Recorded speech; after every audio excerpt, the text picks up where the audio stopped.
Hi friends, வாங்க இன்றைக்கி அவுரி செடி எப்படி இருக்குன்னு உங்களுக்கு நான் காமிக்கிறேன். இது நேச்சுரல் இண்டிகோ செடி. இது அவுரி செடி இப்படி தான் ஃப்ரெண்ட்ஸ் இருக்கும். ஒரு குத்தி செடி மாதிரி தான் இருக்கும். காய் பார்த்திங்கன்னா குட்டையாக பைத்தங்காய் உளுந்தக்காய் மாதிரி உருட்டாக இருக்கும் ஃப்ரெண்ட்ஸ். இதுதான் அவுரி செடி. நிறைய பேர் கொளிஞ்சி செடியை அவுரி செடின்னு சொல்கிறாங்க. அது தப்பு.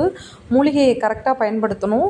இதை கூந்தல் பராமரிப்புக்கு அதிகமாக பயன்படுத்துகிறாங்க. ஹேர் டைக்கு பயன்படுத்துகிறாங்க. ஹேர் ஆயில், சீயக்காய் எல்லாத்துக்கும் யூஸ் பண்ணுறாங்க. இதை நம்ம அரைச்சி தேய்ச்சி குளிக்கும்போது நமக்கு நல்ல குளிர்ச்சி, முடி நல்லா வளரும் ஃப்ரெண்ட்ஸ். கருமையாக நல்லா வளரும். செடியை நல்லா பார்த்துக்கோங்க. இதில் நிறைய விதைகள் இருந்தனால நான் உடைக்கலை. நம்ம ஹெர்பலுக்காக இப்போ உடைக்கலான்னு பார்த்தேன். விதைகள் இருந்தனால நான் உடைக்கலை. ஒரு மாதம் கழித்து உடைச்சோன்னா இந்த விதைகளையும் நம்ம முளைப்பு திறன் கொண்டதாக இருக்கும். நம்ம முளைக்கிறதுக்கு யூஸ் பண்ணிக்கலாம். நிறைய செடியை உருவாக்கி நம்ம சப்ஸ்கிரைபர் கொடுக்கலான் இருக்கேன். இதுதான் ஃப்ரெண்ட்ஸ் கொளிஞ்சி செடி. இந்த செடியில் வாடாமல்லி கலரில் பூ பூக்கும். காய் சின்னதாக அவரைக்காய் மாதிரி தட்டையாக இருக்கும். இதை பார்த்துக்கோங்க. இந்த வீடியோ பிடிச்சிருந்தா லைக் பண்ணுங்கள்.